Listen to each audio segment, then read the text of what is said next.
Hi and welcome. This is going to be a little introduction to the 12 holy nights that you might or might not know, or might have already heard me talk about, because I am in love with this tradition, with this ritual that happens during winter time between roughly Christmas and the 6th of January.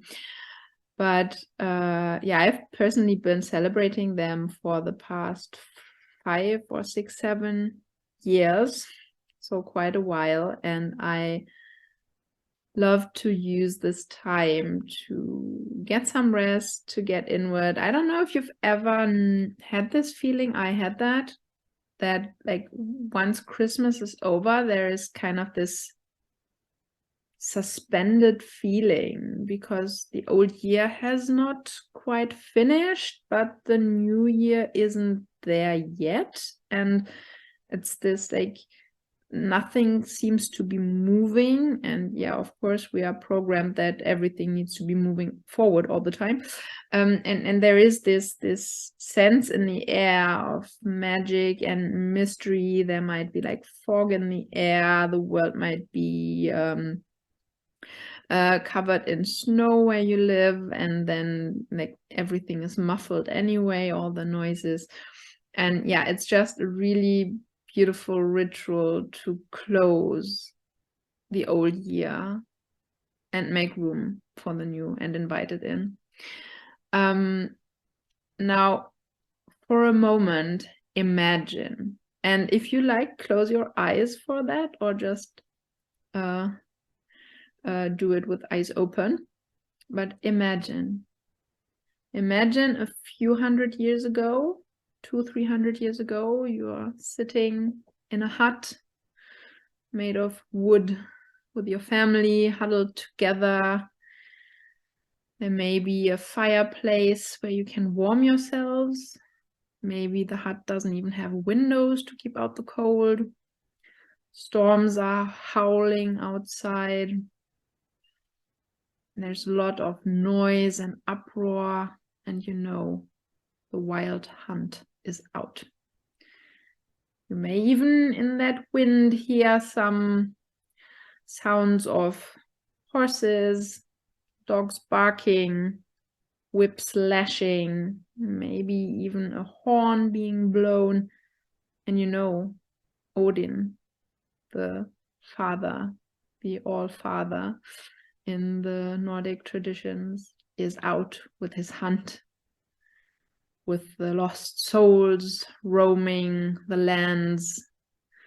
His wife Frigg, or Mother Holda, along with him. It's really dangerous to go outside, because when they come across your land, they might like take you with them and you're lost forever. You don't dare to hang up laundry outside, because a ghost or spirit might get caught in it, and then you bring it into your house, which you never know if that's a friendly spirit or not. And chances are, with the wild hunt and the demons and everything being out, it's not a nice ghost that you bring in. You are busy cleansing and smudging your house, your homestead. And this setting is where the tradition of the 12 Holy Nights was born. If you had your eyes closed, you can open them again. But yeah, this was how people lived, and this was what they experienced. And today we know that on December 21st in the Northern Hemisphere, there is winter solstice, which is the shortest day and the longest night. And afterwards, the sun will come back. The days will get longer. We know that as a pretty much certainty. At that time, the people didn't. They might have experienced and witnessed that happened, but you never know. When you are in the midst of winter, sitting there in your hut, you're not so sure anymore if the sun is ever going to come back. And yeah, so this is really, I believe we can feel that this is a special time of year. We can feel that there's a certain atmosphere in the air. And there is maybe not even a rational explanation why it feels that way, but that doesn't matter. It's there.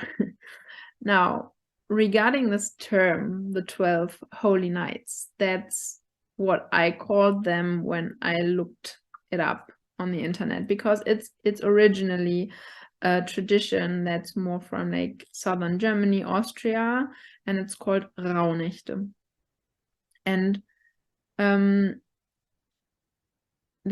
sometimes found things like sacred nights of winter or holy nights of Christmas that didn't all quite appeal to me, so I just coined it the 12 holy nights.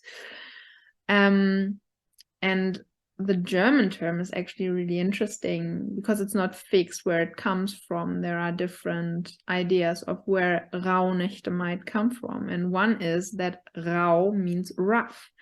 So it would be the rough nights.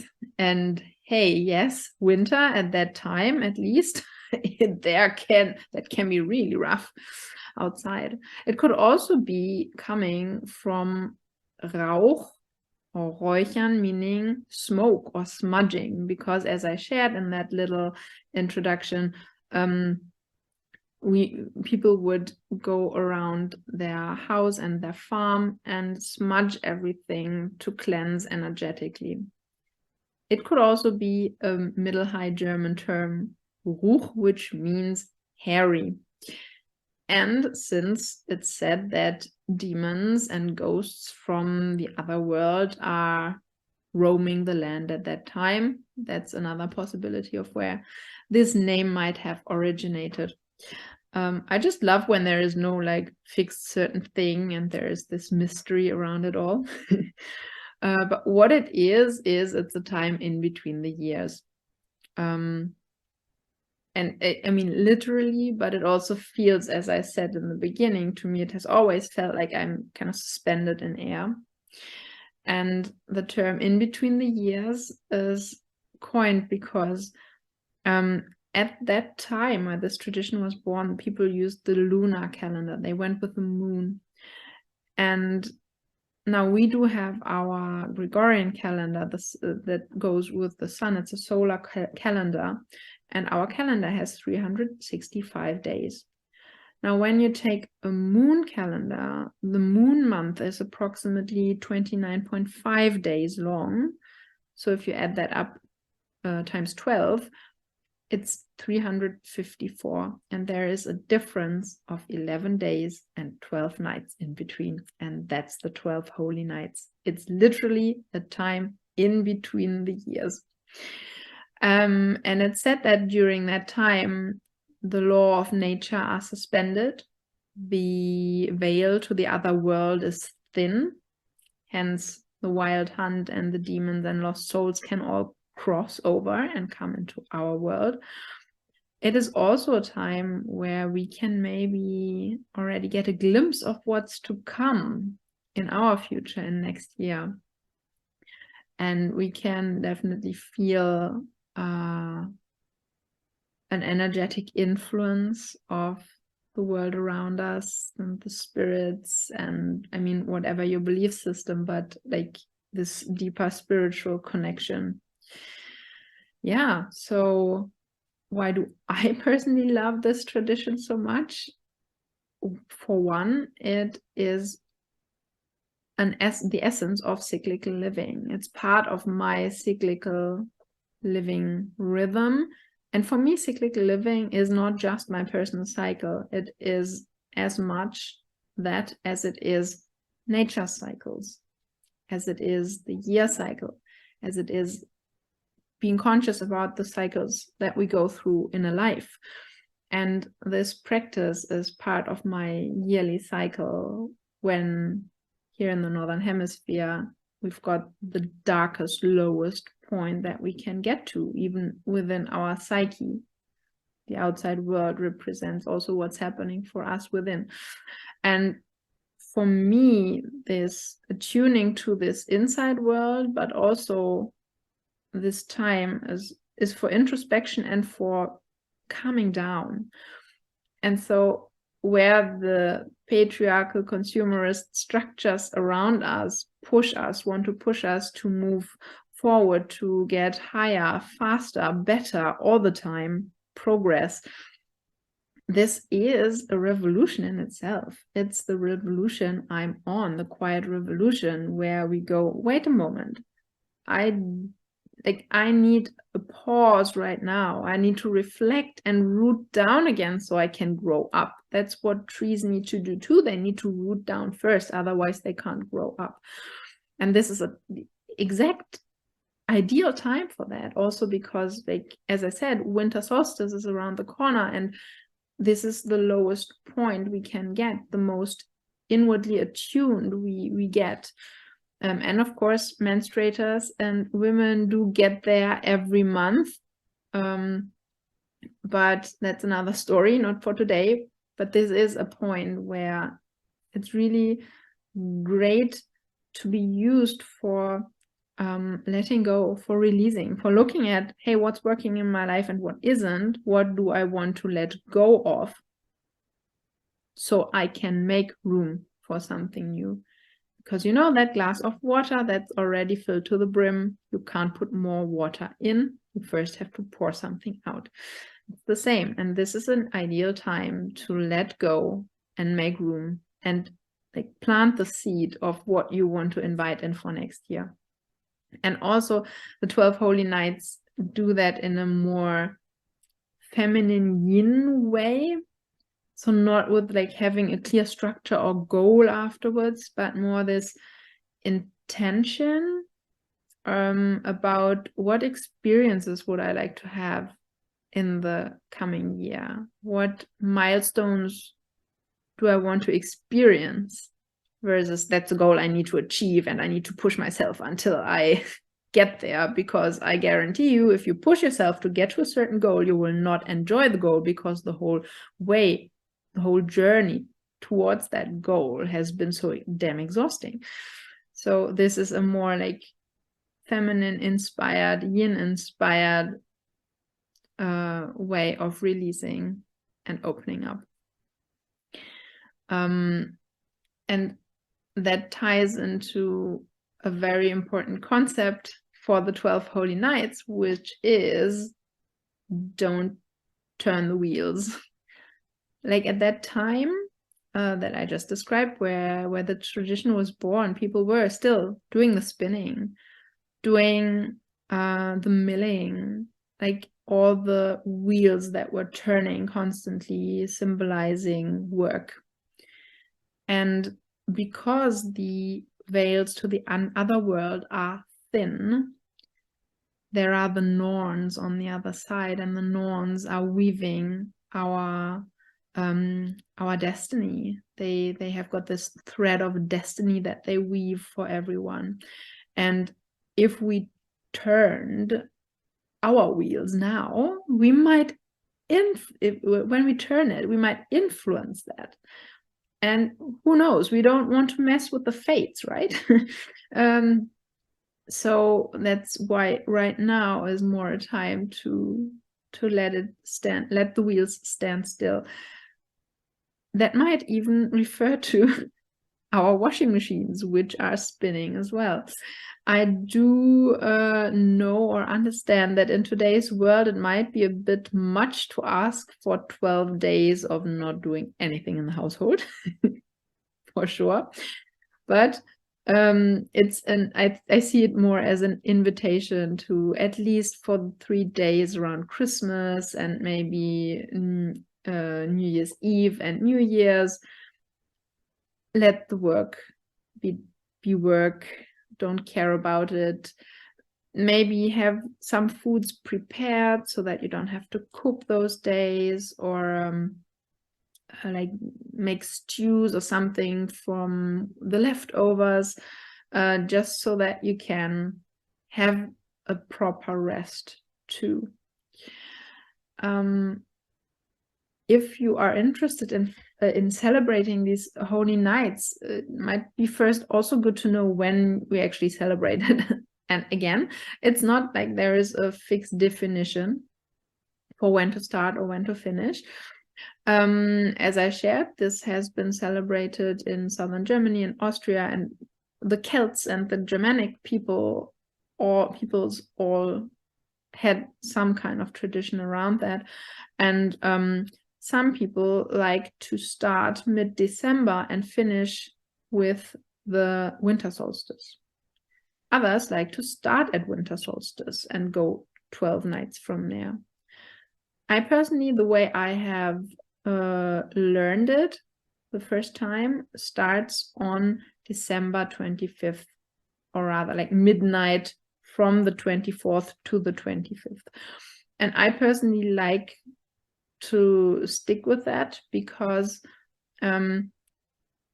modern day often has these like last minute preparations or travels or anything that happens just before Christmas. So I don't want to start my 12 holy nights in the midst of that possible chaos. And that's why I love starting on December 25th. And then every holy night has a certain theme, and it stands for 1 month of the next year, which means that whatever happens on that day, you might want to record, and then in that respective month, look back and see what you recorded. What I love to do is pulling an oracle card every day for the respective month to see what message I might get for that month. And I really put a reminder in my phone every first of the month to go back and look at the message I received. And, you know, I don't take it too seriously, but more often than not, I find that it's exactly the message I need to hear, or it describes exactly what's happening in my life right now and what I need to pay attention to. It's just, I love these synchronicities. Yeah, and so the first holy night would start midnight from the 24th to the 25th of December, and the first holy night day, so to speak, would be the 25th of December. And then the second starts on midnight from the 25th to the 26th of December. And then you go all the way until the 5th of January. And then you've completed your journey through the 12 holy nights. How can you prepare for this time? As I said, that it's about letting go before we can invite in something new. This is a perfect time until Christmas to declutter and clean and let everything old and outdated and disused stay in the old year. This might include relationships or thought patterns that you don't want to continue. So it's not just physical, it can be emotional or psychological as well, things that you would like to let go of that don't bring you joy anymore. And then also you want to return or pay off debts as much as you can. Well, obviously sometimes that's not possible, but like try to really close those chapters that you can before you start into the next year.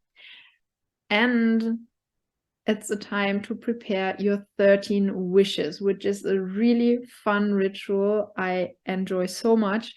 The ritual of the 13 wishes. And that can be wishes that maybe when you look at what the old year has brought you and you realize you've learned some lessons because things haven't worked out the way you wanted, that these lessons influence the wishes that you have for the next year. Can be material wishes, it can be world peace, it can be whatever you wish for next year.